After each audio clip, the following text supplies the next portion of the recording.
Your brain hallucinates your conscious reality. The real meaning of life. In Hindu philosophy, Brahman refers to the source of all existence. Everything and everyone is part of it.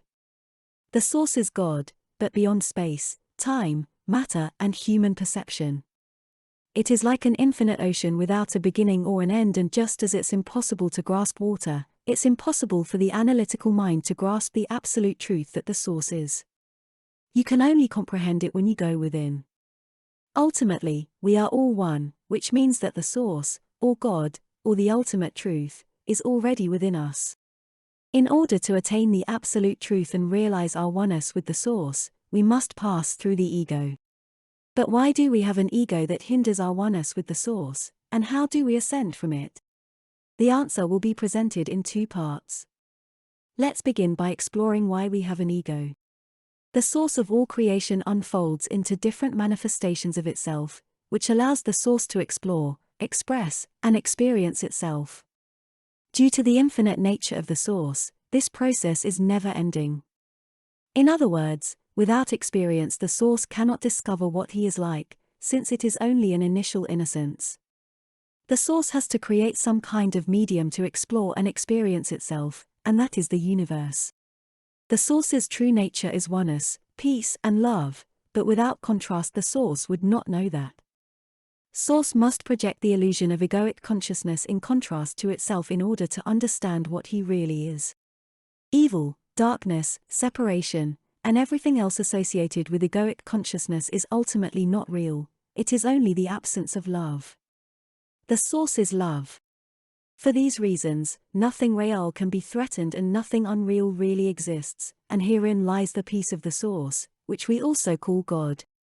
By understanding the ego and its manifestations, you won't be affected by it anymore. You will realize that it is just the absence of truth, of absence of love, absence of God. The book, The Seven Veils of Maya, by Shunyamurti, answers the second part of the question, how do I ascend from egoic consciousness? A comprehensive blueprint is provided in this book that helps us gradually raise our vibrations and awaken our innate desire to strip away the layers of egoic illusion. By understanding, learning, and integrating the lessons these veils want to teach us, we can see through illusion, also called Maya. In the end, all of these veils become transparent, and we rise from egoic consciousness to God consciousness. The author of the book provides a detailed description of the veils to help you, the seeker, peel them off easier, and he uses Greek mythology for this. In ancient cultures, myths provide a detailed psychospiritual map on how to raise our consciousness. These myths explain the rules and purpose of this game we call life. It is important to note that mythologies were never meant to be taken literally. These texts were written by sages who understood the original science of the mind. The myths of every culture portray characters and stories that help the reader understand the journey towards maturation we have to take. Veils covering our third eyes are real enough for our ego, but not for our true self. Eventually, we will attain oneness with the timeless presence, which is the source. The prize is liberation from the game of life, not having to repeat the cycle of birth and death. According to the Book of Seven Veils of Maya, there are 7 veils that cover our third eye. The first veil to recognize and remove is the veil of Narcissus. This veil is described through the simple tale in which Narcissus falls in love with his reflection on the surface of the water, he enters the water, and drowns. Due to this veil, the ego mind identifies itself with the body, and because of this it suffers greatly. The mind suffers when it is identified with its body rather than transcending itself, which would end the suffering. The ego's self-veiling is a prison, but the ego considers it a castle. When awareness is all that remains, the Narcissus veil dissolves, allowing consciousness to embrace non-duality. This veil could be the last one, but the ego mind usually fabricates new ones after the previous veil falls to prove its existence. Selfishness causes the ego to experience guilt. As a result, the narcissistic ego creates a fictional world that is reminiscent of purgatory within the next veil, which is the veil of Tantalus. Seeing through this veil might be more challenging. In this veil, the ego possesses all the material things that he desires, but doesn't know what to do with them. The rich monarch in this tale called Tantalus had everything, but couldn't enjoy any of it. At the end of the tale, through the different punishments of the gods, he realizes the dry and fruitless nature of his being. For the first time in his life, he begins to express gratitude for the blessings that have been bestowed upon him. He realizes that he created his hell realm by rejecting to nourish himself with appreciation and love in his inner core of being. With this realization, he will be able to shed away the veil that separated him from his true self. When viewed as a separate entity from consciousness itself, the phenomenal world is nothing more than a dream. Pursuing pure awareness and rising above delusion is the only real goal of our lifetimes. There is no amount of wealth or political power that can buy a good night's sleep. Misuse of authority is so terrifying that no amount of medication will be able to stop the nightmares and the dread that come with it. No matter how high one's social status may be, one's fate is in the hands of a higher power. It is the source who gives us everything. After learning the lessons of the Veil of Tantalus, the soul should be prepared for a new kind of life. However, the ego's core may still be raging with fury at the gods for its comeuppance. In that case, the soul will create the next veil through which one must pass to learn the next lesson. As I mentioned before, every veil could be the last one, but the ego mind keeps fabricating a new one when the previous veil falls to prove its existence. In the veil of Sisyphus, the ego generates the capacity for rebellion, rejecting all limitations. Sisyphus gained power by forming a gang of raiders. They claimed territory and declared sovereignty, which included taxing others who lived there. Sisyphus became the king of this land. He was aggressive, fearless, and took what he wanted, even if that included rape. Sisyphus's convictions continued when he had the gall to expose Zeus's secrets to others. For this, Sisyphus was condemned to the endless task of pushing a rock up the hill which rolled back again and again in the underworld. What is the moral of the story here?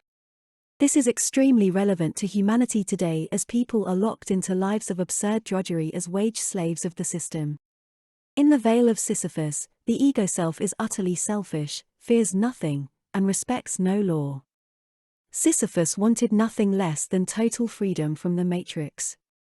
Being a king was not enough for him, he also wanted to be free from moral laws. In the end, the punishment was endless enslavement in the underworld. Today people are awakening to their enslavement too.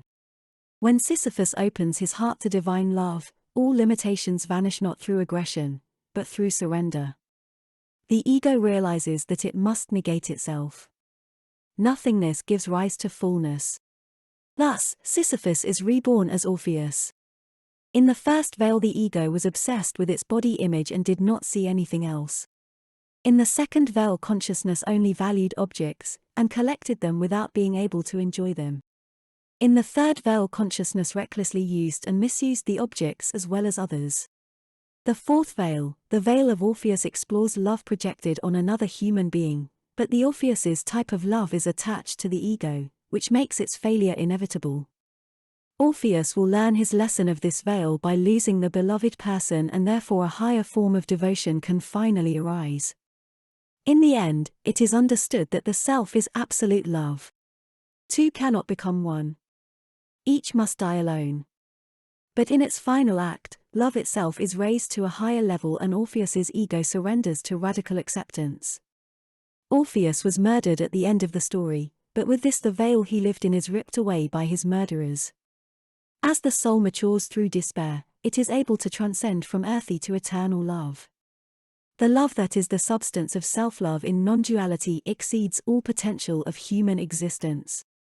Quote, "Love without desire, without an object, without even a subject, that is the naked truth of the real that abides beyond all veils." End quote. In the next veil, the ego will return, but not in search of love. Quote, "Next time, it will not settle for less than the illusion of magic mastery over the entire world of Maya. The self creates immortal music out of love and death.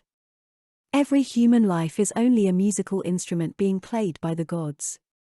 If we understood the information that our vibratory harmonics were unleashing, the world would disappear into the word, and the song that shines as the universe would withdraw into the silent singularity." End quote. Once the soul has experienced the loss and despair of romantic love and its consequences, the veil of passionate devotion drops and is replaced by another one, which is the veil of Icarus. This one focuses on the creative power of the intellect. In this veil, for the first time, hard work is needed. The technologist, the gambler, the fighter, the chess player, and the power-hungry politician all share the ecstasy of this veil. They believe that reality can only be shaped by themselves with the necessary skills and power. They believe that God is dead.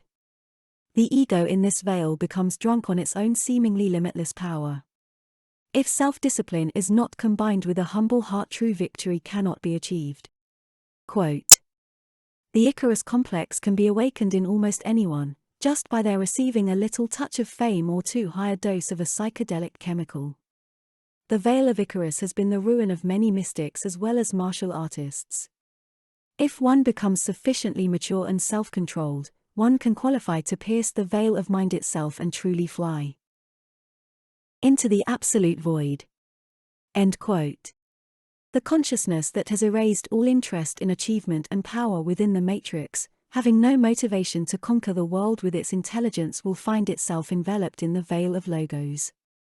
Here the goal is to reach the mind of the absolute self. Binary logic cannot understand the paradoxical nature of reality. Quote, "The veil of logos both separates us from the real and reunites us. This dying world of contradictions must soon expire. By piercing the veil of logos, consciousness succeeds in decollapsing the quantum wave functions that weave our tapestry of time. By surrendering the mind to the absolute self, this veil of hide-and-seek with God can be traversed without delay. We shall become the real unveiled." End quote. When awareness reaches the limit of logic, and sees the unreality of the world, Maya has only one card left to play. Reality is an illusion, and she must admit that. Still, she will try to sabotage this realization by whispering into the mind, but the illusion exists.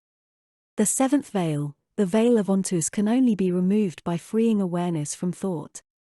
Quote, "Mind and world are not different.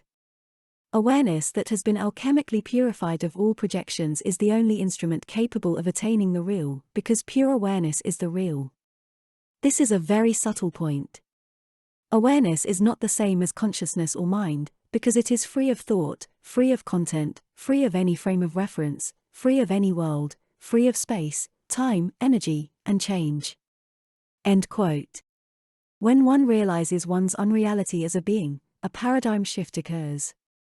The ego cannot accept this. We have been conditioned to accept atheistic materialism and consumerism. Children are taught in school that the universe is the result of random occurrences without a God. It is also taught to them that believing otherwise is a primitive illusion. In a paradoxical way, the veil of ontus forms once the sense of being has been lost, and this veil helps us rediscover our lost essence. Being is the last illusion that the ego desperately hangs onto, but we have to let ourselves be absorbed into the ocean of pure awareness. Realizing that the veil of ontus must drop and entering into awareness is our full task to realize the real. This means dropping all attachment of being, becoming, thinking, feeling, sensing, and doing. All identification with body and mind must fall away. And in the end, only egoless awareness will be left.